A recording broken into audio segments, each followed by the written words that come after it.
వరంగల్ రామన్నపేటలోని doctor A Rajendra Prasad Bharati charitable trust ఆధ్వర్యంలో సావిత్రిబాయి జ్యోతిరావు పూలే జయంతి పురస్కరించుకుని గుండ్ల సింగారం ప్రాథమిక పాఠశాలలో గల 1-2 అంగన్వాడీ సెంటర్లలో కోడ్ 2106-036 లోని 20 మంది పిల్లలకు పలకలు బలపాలు పంపిణీ చేయడమైంది. ఈ సందర్భంగా managing trust doctor Rajendra Prasad మాట్లాడుతూ సావిత్రిబాయి పూలే మహిళలు విద్యను అభ్యసించుటకై ఒక ప్రథమ ఉపాధ్యాయులుగా ఎంతో శ్రమ కూర్చి విజయం సాధించారు. సావిత్రిబాయి పూలే జయంతి రోజున వారిని మనం స్మరించుకోవడం మనలను మనం గౌరవించుకున్నట్లుగా భావించవలసిన అవసరం ఎంతైనా ఉందన్నారు.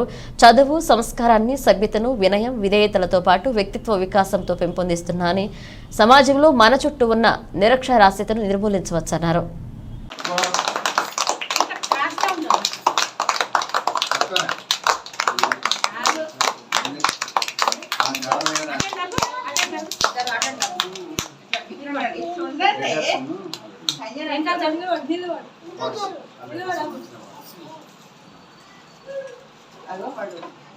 సంజు తీసుకోండి, రాసుకుంటా కూర్చోవాలి. అక్కడ వచ్చి కేకలు పెడతాను, క్లాస్ చెప్తా అంటే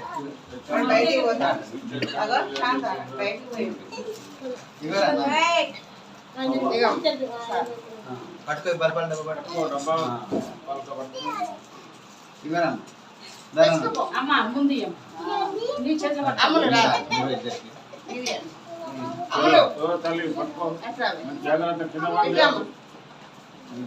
అవి ఏం చేసుకోవాలి.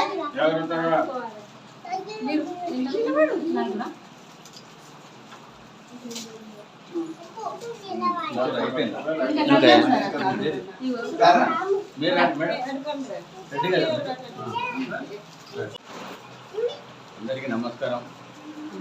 ఈరోజు సావిత్రిబాయి జ్యోతిరావు పూలే గారి జయంతి సందర్భంగా వారికి మనం నివాళులు అర్పించుతాం. ఎందుకంటే వారు ప్రప్రథమంగా మహిళా ఉపాధ్యాయురాలు. ఎంతో చిన్నతనంలో చాలా కష్టపడి ఎంతో ప్రయాసలకు కష్ట నష్టాలకు ఓర్చుకొని విద్యను ప్రోత్సహించాలనే ఉద్దేశంతో ప్రప్రథమంగా మహిళలందరూ ఇంటికే పరిమితం కాకుండా చదువును అనేది ముఖ్యం నేర్చుకోవాలి. చదువున్న తర్వాత ఆ ఇంట్లో ఉన్నటువంటి పిల్లలు కానీ వాళ్ళ సంసారంలో ఇప్పుడు కుటుంబంలో ఉన్న వాళ్ళందరూ విద్యతో డెవలప్ అవుతారు. అలాగే చుట్టుపక్కల ఉన్న ప్రాంతాల వాళ్ళు కూడా డెవలప్ అవుతారు.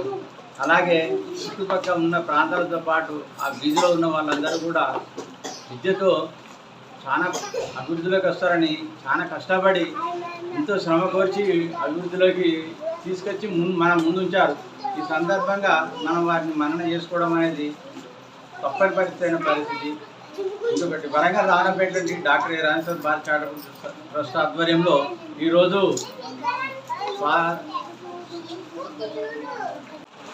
సావిత్రిబాయి జ్యోతిరావు పూలే వారి జయంతి సందర్భంగా గుండ్ల సింగారంలోని అంగన్వాడీ పాఠశాలలో దాదాపు 25 మంది పిల్లలకు బలపాలు పంపిణీ చేయడం జరిగినది. ఈ పిల్లల లోపల ఎంతోమంది రేపు భవిష్యత్తు లోపల ఒక ప్రభుత్వ ఉద్యోగ కలెక్టరే కావచ్చు, లేకుంటే ఇన్స్పెక్టర్లే కావచ్చు, సిఐలే కావచ్చు, ఆఫీసర్లే కావచ్చు, వ్యాపారస్తులే కావచ్చు, ఎన్నో కావడానికి అవకాశం ఉంటుంది. వీరిని ప్రోత్సహించు పిల్లలను మన పిల్లల్లాగానే అంగన్వాడీ టీచర్లకు ఒక విన్నపం ఏంటి అంటే వారిని మా పిల్లల్లాగానే అని మీరు భావించి వారిని అభివృద్ధిలోకి తీసుకొచ్చి ముఖ్యంగా ప్రభుత్వం వారు ఇచ్చేటువంటి పౌష్టిక ఆహారాన్ని వాళ్ళకు స్వయంగా మీరు ఉండి ఏర్పాటు చేయించి ఇచ్చే ప్రయత్నం చేసేది ఉంటే పౌష్టికాహారం ఎంత ఇచ్చేదంటే వాళ్ళ లోపల మెదడు అంత అభివృద్ధిలోకి వచ్చి చదువుకోవడానికి కూడా జ్ఞాపకశక్తి పెరుగుతూ ఉంటుంది. అలాగే శారీరకంగా కూడా పెరుగుతుంది. కాబట్టి మీరందరూ వారికి మన పిల్లల్లాగా భావించి చేయాలని సందర్భంగా మీకు ఒక విజ్ఞప్తి చేస్తున్నాను. మాకు అవకాశం ఇచ్చినటువంటి అంగన్వాడీ టీచర్ అయిన సావిత్రి గారికి ఈ సందర్భంగా నమస్కారం తెలుపుతున్నాను.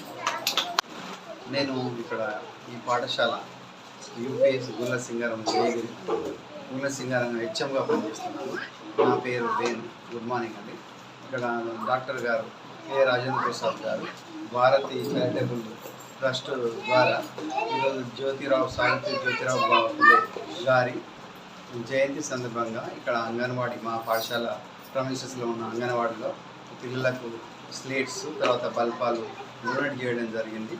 మన పిల్లలకు అలాగే మంచి పౌష్టికాహారం అందిస్తుంది. Health is wealth. ఆరోగ్యం మంచిగా ఉంటే గర్భిణీ తల్లుల ఆరోగ్యం మంచిగా ఉంటే మంచి జనరేషన్ పిల్లలు వస్తారు. వాళ్ళు మంచి స్థాయికి వెళ్తే వాళ్ళకి మంచి ఆహారం అందిస్తే వాళ్ళు మంచి స్థాయిలో ఉండి వాళ్ళు మంచిగా చదువుకొని మంచి ఉన్నత స్థాయికి ఎదుగుతారని చెప్పి సార్ చెప్పడం జరిగింది. తర్వాత మనకు సావిత్రిబాయి పుల్లే గారు మొదటి ఉపాధ్యాయులు.